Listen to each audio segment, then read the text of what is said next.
Hello tout le monde, j'espère que vous allez bien. On se retrouve pour une nouvelle vidéo de recette avec le cookéo.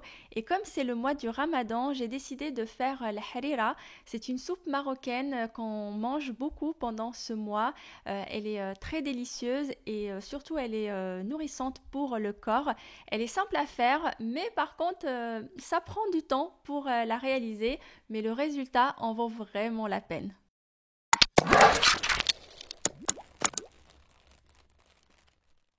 Je vais commencer par préparer la base de l'harira, c'est ce qui prend le plus de temps et aujourd'hui j'ai décidé de faire une grande quantité que je vais diviser en plusieurs portions et que je vais mettre au congélateur. De cette façon je vais toujours avoir un peu d'avance sur la préparation. Donc pour le cookéo j'ai lancé le programme rissolage et donc ensuite je viens ajouter les oignons. J'ai utilisé ma râpe pour les préparer mais vous pouvez tout à fait les mixer avec un petit peu d'eau pour gagner du temps. Donc on va les faire rissoler un petit peu et pendant ce temps-là, je viens découper ma viande en tout petits morceaux. Si vous avez des os, c'est encore meilleur, ça donne encore plus de goût à la soupe.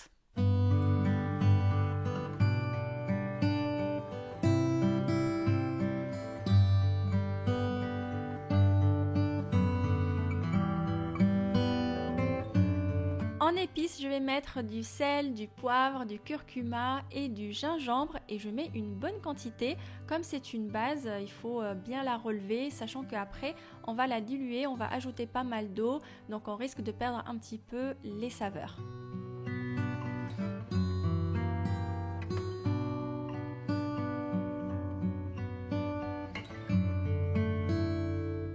J'ajoute les pois chiches égouttés, donc ce sont des pois chiches secs que j'ai fait tremper la veille. Pensez à le faire parce que ça permet vraiment de gagner en temps de cuisson et au niveau de la digestion c'est beaucoup mieux. Et à côté je vais venir préparer ma céleri branche, je la découpe grossièrement et ensuite je vais tout simplement la mixer. Normalement dans le harira on met toujours la coriandre, le persil, mais il n'y en avait pas dans le magasin, donc je me suis contentée du céleri branche. Mais si vous trouvez du persil, n'hésitez pas à l'ajouter. Donc j'ai mixé le tout avec de la pulpe de tomate et je mets le tout dans le cookéo. Il ne faut pas mettre trop d'eau parce que ça rend pas mal d'eau pendant la cuisson. On n'a pas besoin d'obtenir une base trop liquide. Alors je pars sur une cuisson sous pression pendant 15 minutes, mais n'hésitez pas à prolonger la cuisson en fonction du type de viande que vous allez utiliser et aussi si vous avez pensé ou pas à faire tremper vos pois chiches. Donc après la cuisson il suffit d'ouvrir et là vous voyez on a une très très belle base, ça sent super bon, toute la maison est parfumée parce que j'ai pas allumé la hotte.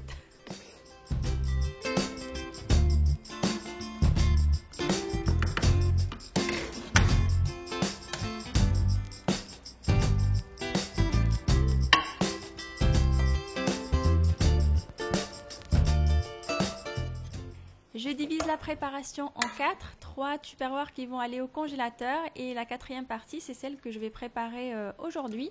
Il ne faut pas trop remplir vos boîtes sinon ça risque d'exploser dans le congélateur. Là j'ajoute 500 ml d'eau et à côté je vais préparer le liant qui va épaissir la soupe. Alors pour ma part en tout cas nous on n'aime pas quand c'est trop épais donc je ne mets pas trop de maïzena, mais n'hésitez pas à ajouter un peu plus en fonction de comment vous aimez la soupe. Et je viens tout simplement bien mélanger la maïzena avec de l'eau et aussi avec le concentré de tomate. Là pareil j'utilise un petit pot mais n'hésitez pas à prendre un plus grand. Cela ça dépend vraiment du goût de chacun. Si vous voulez un goût de tomate plus prononcé donc vous prenez un grand pot, sinon vous prenez un tout petit comme moi.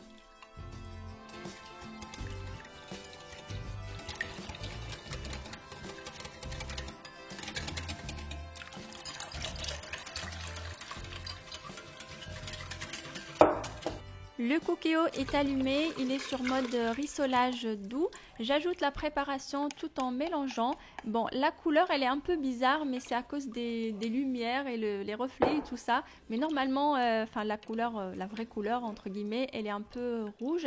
Sachant qu'en fonction de la quantité de tomates concentrées que vous allez mettre, votre soupe sera plus ou moins rouge.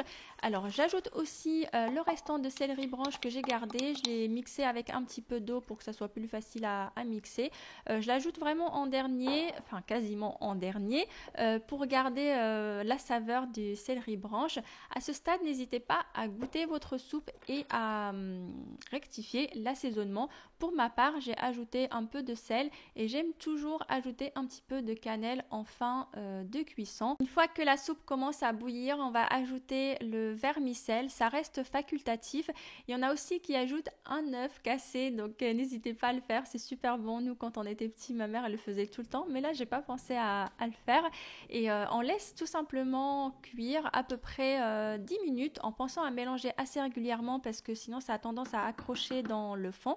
Et après, il suffit de servir, de déguster.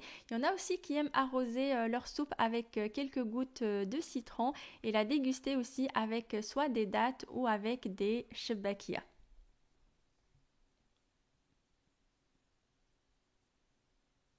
Et voilà, j'espère que cette nouvelle vidéo avec le cookéo vous aura plu. N'hésitez pas à me dire ce que vous en pensez dans les commentaires. Et là, je vous laisse avec quelques images, quelques extraits des autres vidéos que je vous ai déjà présentées oh là, voilà, le vocabulaire qui... qui part en cacahuète comme d'habitude. Donc oui, je vous ai filmé pas mal de petites vidéos sur le cookéo. Je vous mets le lien dans la barre d'informations. Donc n'hésitez pas à aller les checker si vous avez des questions. Et dites-moi si vous aimez, si vous connaissez déjà le harira, si vous l'avez déjà réalisé ou pas. Et je vous dis à la semaine prochaine pour une nouvelle vidéo.